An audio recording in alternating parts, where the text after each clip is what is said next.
Paramashivoham Om Nithyananda Paramashivoham Om Nithyananda Paramashivoham Om Nithyananda Paramashivoham Om Nithyananda Paramashivoham Om Nithyananda Paramashivoham Om Nithyananda Paramashivoham.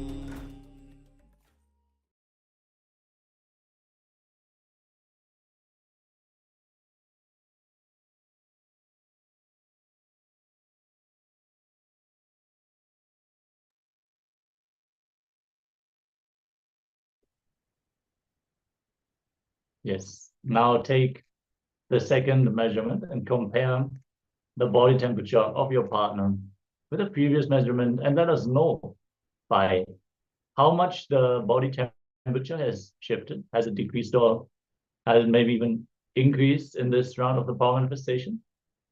Any manifestation, share it in the chat. And let us get ready. We're going to enter into another round. We're going to enter into another segment. As today, everything is about reality. We are going to learn about the right perception and what is the impact of our perception on our experience of time. So let's all be in a space of deep listening and restful awareness. We're going to enter into a small video with the Supreme Pontiff of Hinduism himself.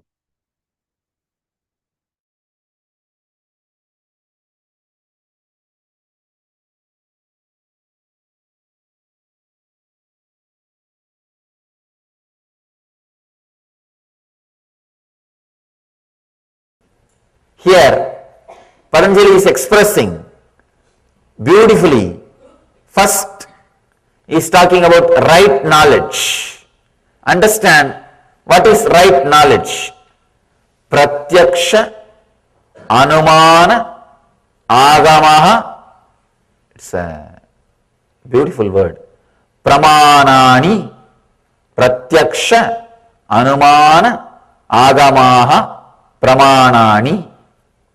Means perception through senses, right knowledge.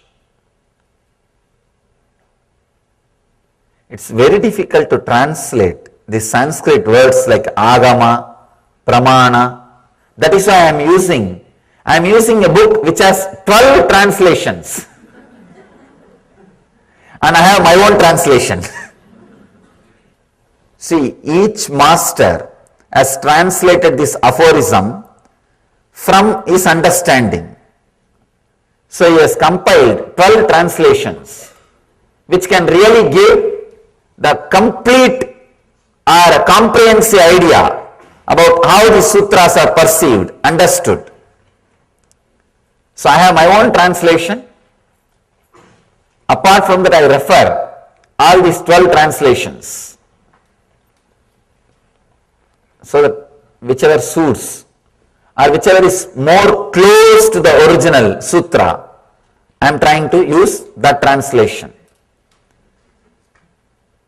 Perception through senses, conclusion arrived at through that cognition, words of an enlightened master are the three ways to gain correct knowledge.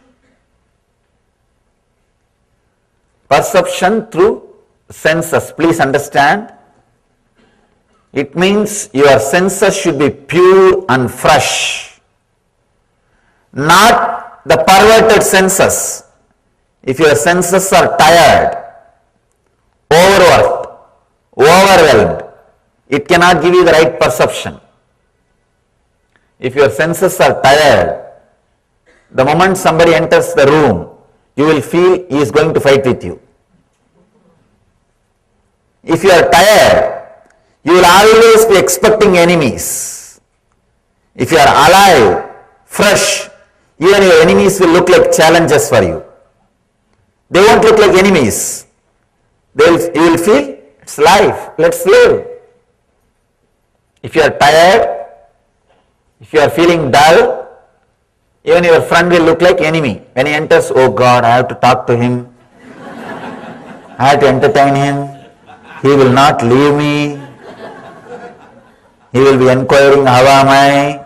What am I doing? Oh, no, no, no. If somebody takes him away, it will be very nice. If you are tired, even your friend will look like an enemy. He'll say, oh God, how to get rid of him. With a fresh, alive, pure senses, whatever is grasped, that itself can be proof.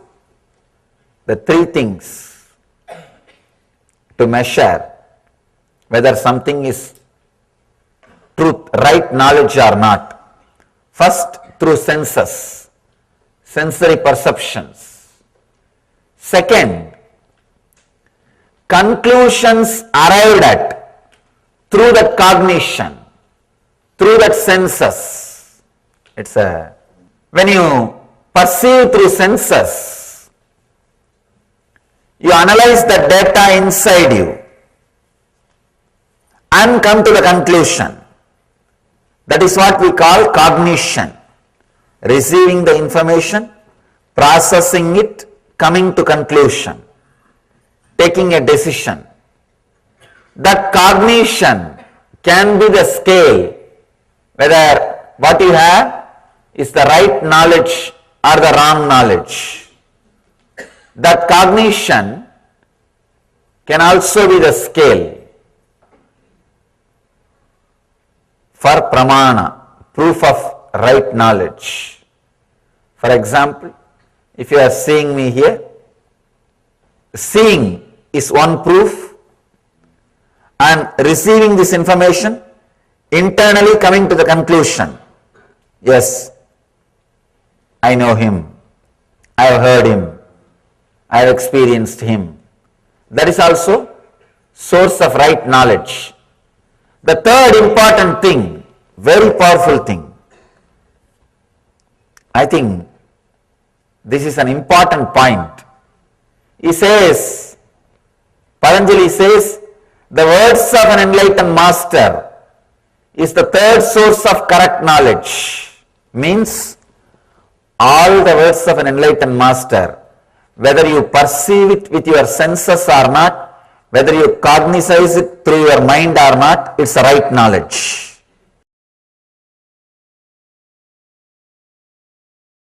The next technical term in this verse, internal organ of perception.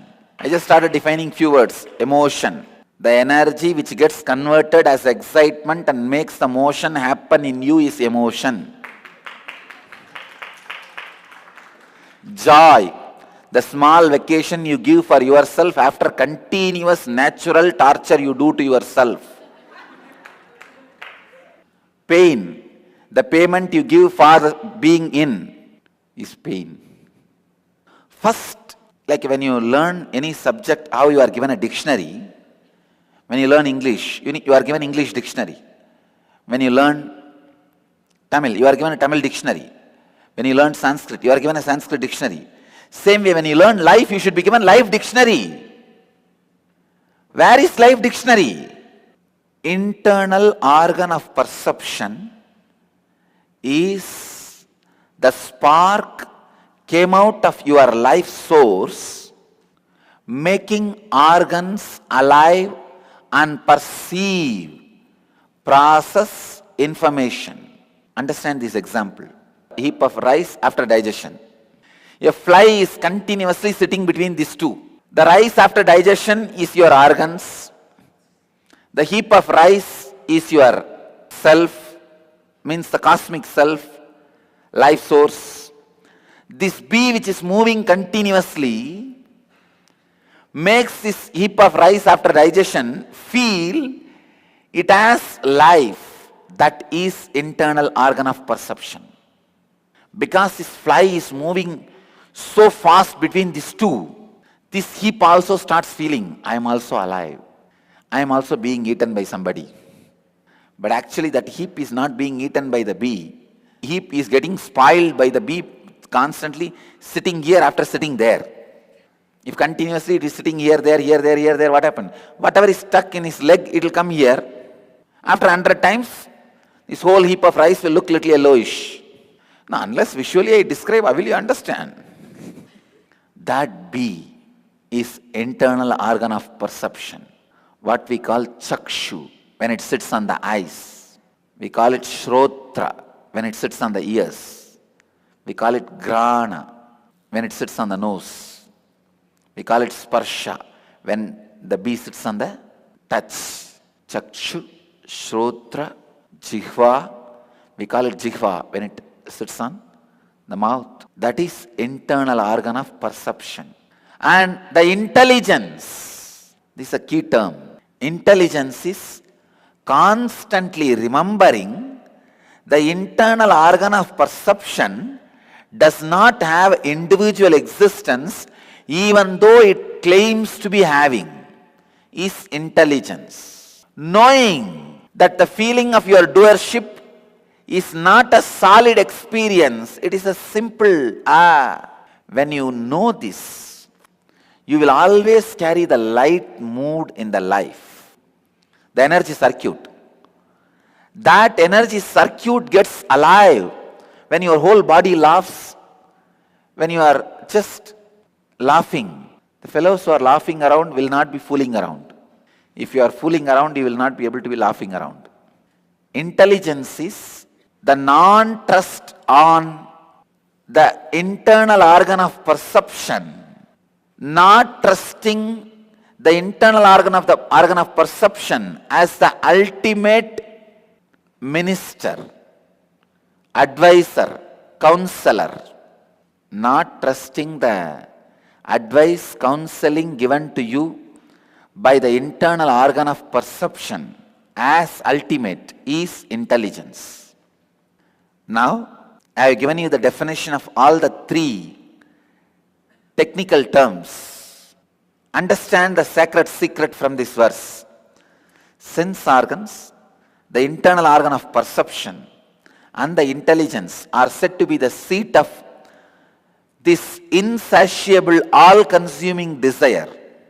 Even though intelligence does not take the internal organ of perception as the ultimate authority, still it has a little bit of hangover with the internal organ of perception.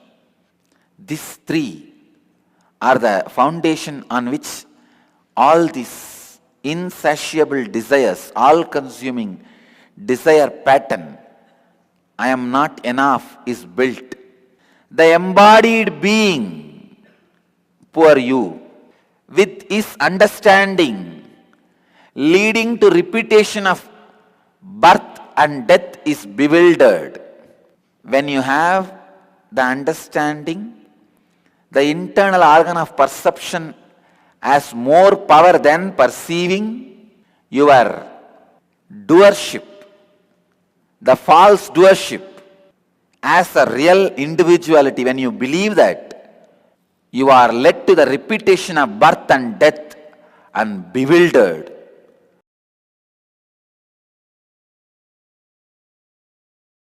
Perceptions of 9 holes should not be the decision-making factor in your life. They can be entertainment factor, nothing wrong. So sweet, entertainment factor. I know one fool married to one girl just because she can prepare certain sweet. No, really. You could have married to a maid. Or you could have just got one maid to do that sweet for you. No, people make decisions you don't know. People make major decisions by these 9 hole patterns. Don't do. All 9-hole pattern-based decisions can be entertainment. Make entertainment decision, no problem. They are entertaining, great. But if you make major decisions based on entertainment data, then life is going to be entrainment. If a sweet is nice, then try to eat as much as you want, or see to it every day you get the sweet. Don't make the decision of marrying that person just because that person can make the sweet. Same way, in your life, if you look in all your major decisions, what kind of job you want to settle, whom you want to marry, what kind of house you want to live, how you want to accumulate wealth, how you want to spend your money, how you want to live, what is your life's major decision, what is your driving force. Look into everything. Unfortunately, it's like a patterns of the sense objects, 9 holes, they have the strength to make entertainment decisions of your life. For example, if you are feeling tired, bored, not enthusiastic, then have some music which will bring you back to enthusiasm. Have some sweet which will make life little tasty. Have some smell which excites you. So all those sense-based decisions are entertainment decisions. But unfortunately, you make life decisions based on that entertainment input. This is like just because you like the smell of the flight, you decide to buy your own flight and whole life you are flying this side to that side to this side of the world. Or if that smell of the flight you are enjoying, get that perfume and put it in your room. Make entertainment decision based on that pattern. When you make major decisions out of sense pattern, you are called fool.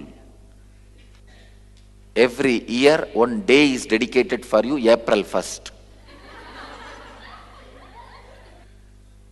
I wanted to give 101 definition of fool. When you make the decision of major decisions of your life based on the ordinary senses inputs, which is worthy of only entertainment decision, you are fool. What's the other 107? Just, yes, same, that's all. See, how many of your major decisions in the life you are taking. It is like you are asking what to do in your life. The joker in the circus, he can entertain you for 1 hour. You go and tell, wow, nobody gave me so much of joy like you for last 1 hour. It will be nice. I would like to marry you and live for you.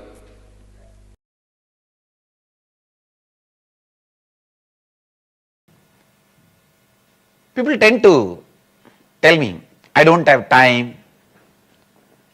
See, this time, the idea, I don't have time, is the worst myth people can create for themselves.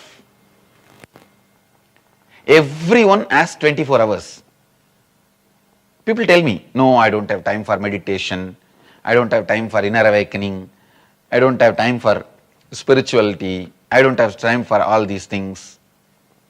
Please understand, you tell me you don't consider meditation is that important that you need to allot your time. That I accept. But don't tell me you don't have time.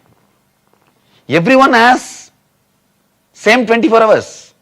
It is what we think as priority. Or maybe you are thinking the meditation may not give you that much of return for your what you want to cause as your reality. What you want to cause in your life. You may not be convinced that meditation, spirituality or inner awakening is going to cause that as reality. Please understand. I really want you to understand the amount of clarity you will have by inner awakening in your words, thinking, feeling. Your life will just multiply at least 10 times. So, never ever say, I don't have time for meditation, inner awakening. If you don't have time, see, if you have time for meditation, meditate 21 minutes. If you don't have time for meditation, meditate 42 minutes.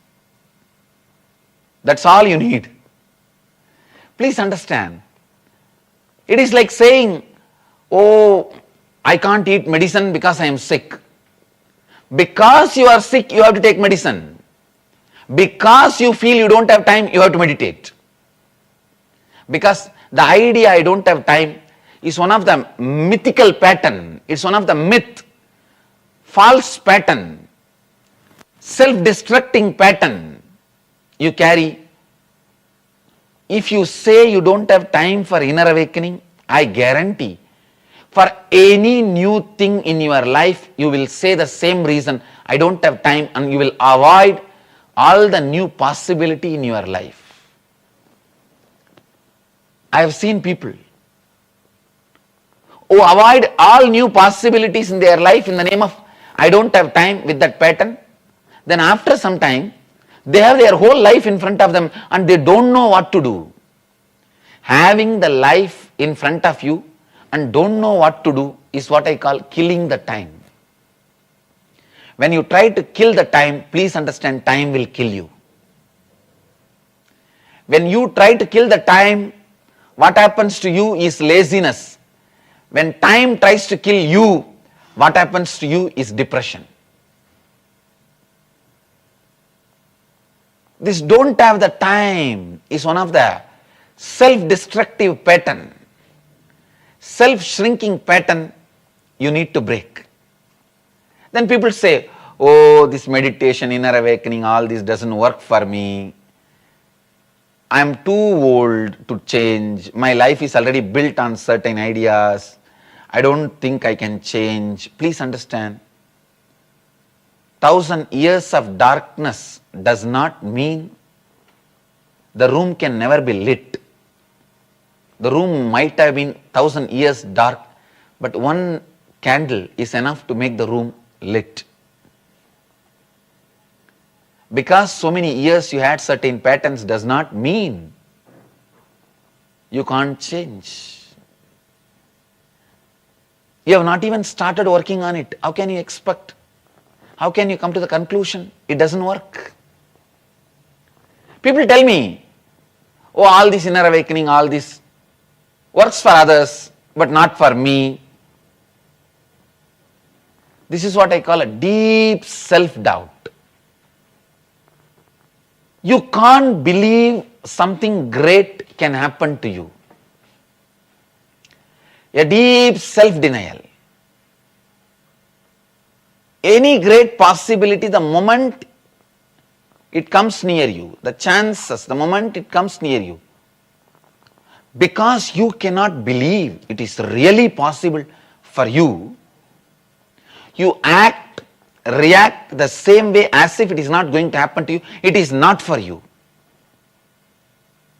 So naturally, you will miss it, and then your faith, nothing great can happen to you, is strengthened. It is like a self-fulfilling negative prophecy. Then people say, I am not qualified, I am not a meditator, I am not spiritual enough, I am not pure enough. All my life I was a druggie, drunkard, womanizer. How can I change? Please understand, this is exactly saying, oh, I was sick, how am I qualified to take medicine? If you are sick, only then you need to take medicine. If you feel you are not qualified, you are not spiritual enough, only then you need inner awakening. You need spiritual awakening.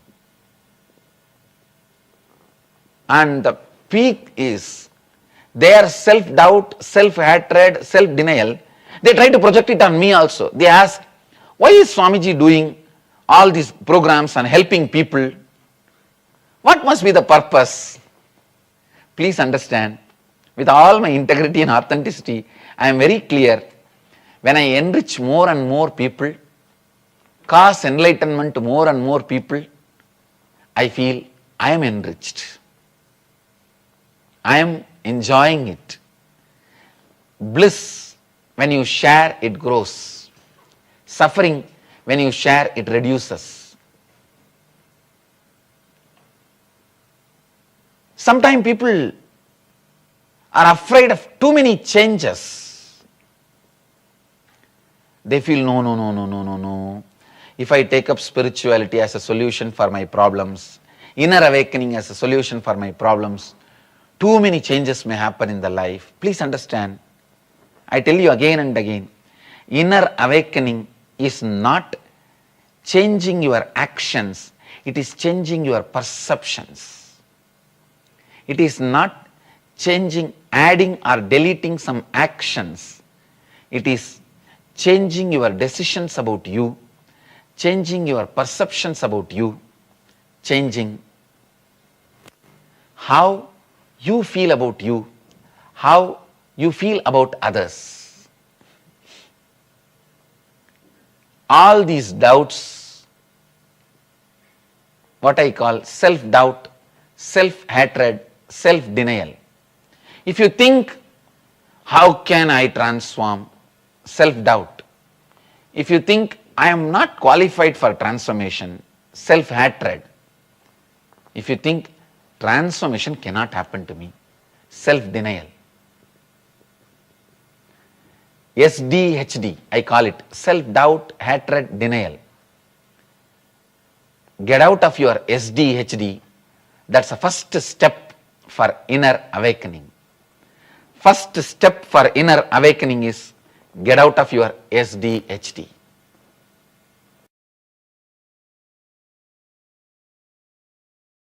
In it, understand, don't start rumors. Don't start rumors even in a jovial way. You will be caught by your own rumors. You will be caught by your own words. The words which you create, I have seen many times.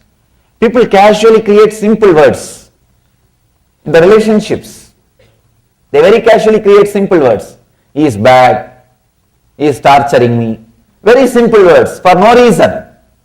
For very simple incidents, but those words gets imbibed, engraved, and you start thinking that's the truth. Please understand, words can just stop your thinking. Words can just stop your perception.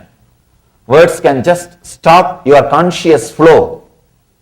For example, if you are in a particular situation, if you are open, fresh, alive, without the past conditioning words, you can handle that situation directly.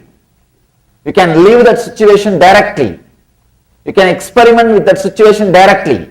You can experience it directly. You don't do. You have some idea. You have some idea. You think, no, I know. I know. This is what is going to happen. I know. You see, I was telling you the other day, this guy is like this only. Your mind comes to a confirmation and immediately you jump and start taking actions. Look into yourself.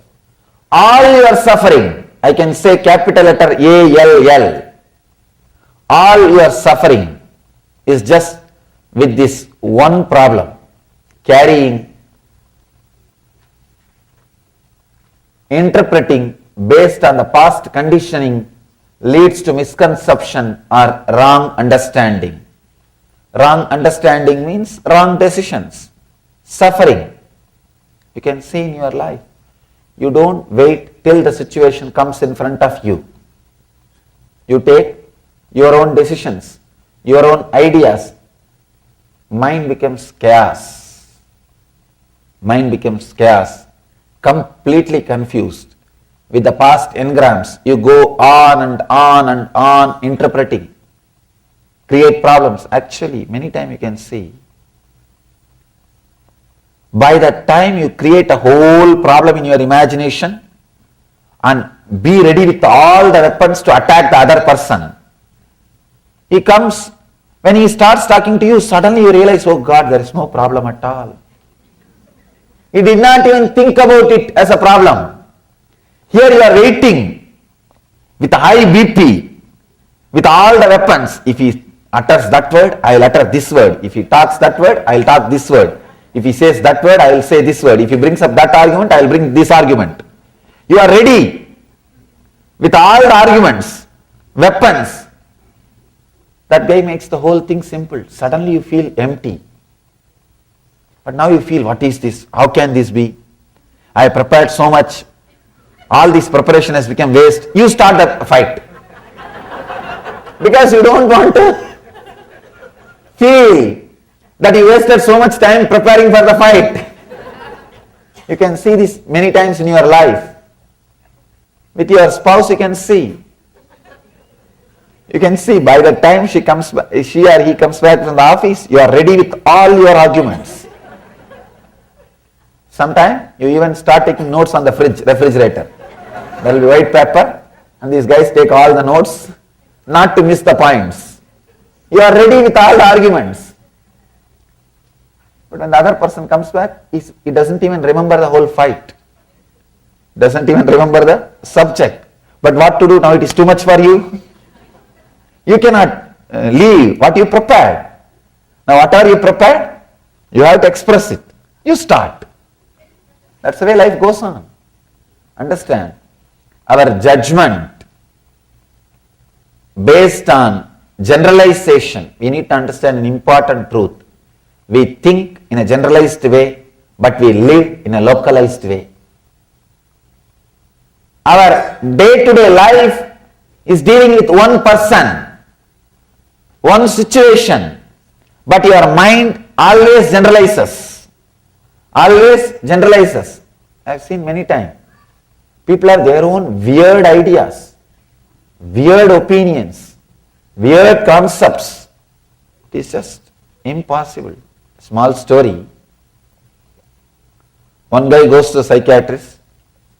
Psychiatrist sees his behavior and all those things. He says, I'll surely try to help you. I think you have a problem that you are thinking you are a dog.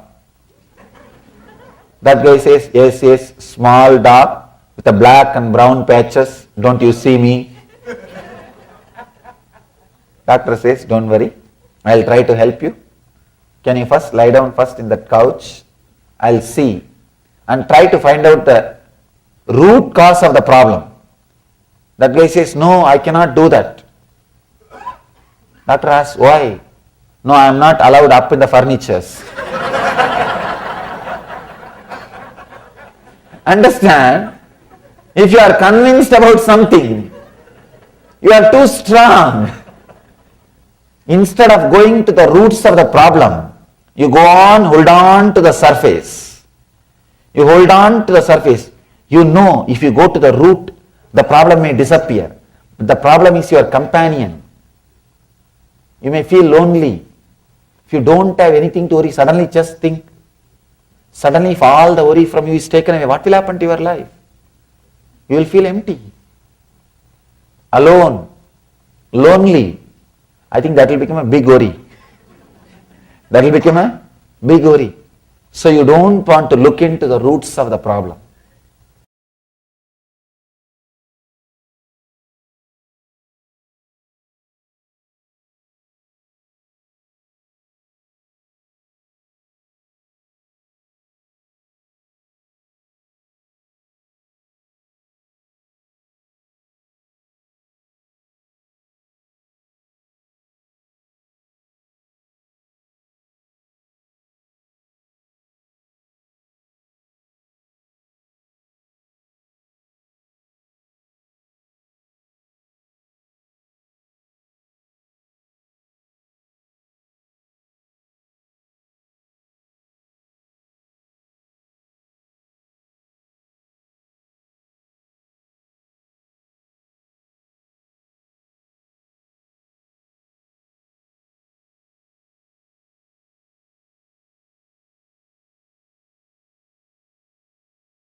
Yes. With these powerful conditions, let us now enter into the internalization for this session. Understand, whenever we internalize, it means we apply the newly received knowledge onto our inner space. We apply through the logic that is already functioning within us. This way we can integrate these powerful cognitions and make them part of our very own way of functioning, the way of operating. If we only store the knowledge in our link, it will not be alive in us. We might be able to retrieve it when someone asks us about it, but we won't operate from it. So it is important that we internalize the new truths received. Understand perception through the senses, conclusions arrived at through the cognition, words of an enlightened master. These are the three ways to gain correct knowledge. Once more, perception through the senses, conclusions arrived at through the cognition, and the words of an enlightened master. Now, let us now look at all our decisions that we have taken or are about to take. So many of us might be having very significant decisions related to where we want our life to be, how we want to live with Swamiji, how we want to live with Sangha, or how we want to create a Kailasa, or as simple as, buying new house, settling up some land purchase recently. So many things we are planning. So now look at all your major decisions. It can be even about whether I should take sannyasa, whether I should be grihastha, or is this job right for me? Is my boss or my working environment suitable for my growth? Should I take a new job? Millions of very important decisions you'll be making. So look into all the major decisions you have already taken or about to take. So list things like what kind of job you want, who do you want to marry, what kind of house do you want to live in, do you want to accumulate wealth, how you want to spend your money, how do you want to live, what your life's major decisions are, and what are your driving force. Look into all your major decisions. Now look at all these decisions of your life where you are responding from this pattern of not having enough time, not having time. List all of them, pen all such situations and identify them. At the same time, look at all the situations in your life where you are stuck in laziness, killing time in a space of non-action. Pen down and identify what led you to this state, what decision you took that led you to this particular situation. Yes, let's start by first penning down our major decisions, and then we're going to move on to the next steps of this process. If you have any questions or doubts about this exercise, let us know so we can attend to your questions, and let us now enter into this exercise.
Yes, now let us move on to the next step of the exercise. Now look in all the dimensions of your life where you are responding from this pattern of not having enough time. I don't have time to fulfill these aspects of my life. And simultaneously look at all the situations in your life where you are stuck in laziness, killing time, in a space of non-action. Pen down and identify what led you to this state. What decision you took that led you there. Let's begin.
Yes.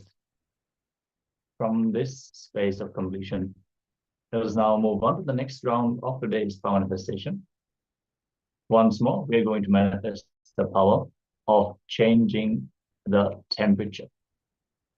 So we are once more going to manifest for our partner. This time we're going to increase the body heat of our partner.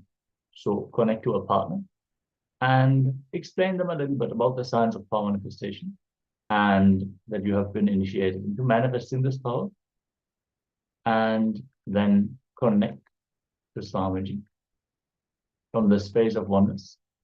Visualize Swamiji in your space and chant the Mahavakya and declare, Swamiji, I'm in oneness with you. So I'm also in oneness with this person. So change the body temperature of my partner in this round, the power manifestation. Chant the Mahavakya, Om Nithyananda, Paramashivoham, and let us enter into this round of the power manifestation.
Yes.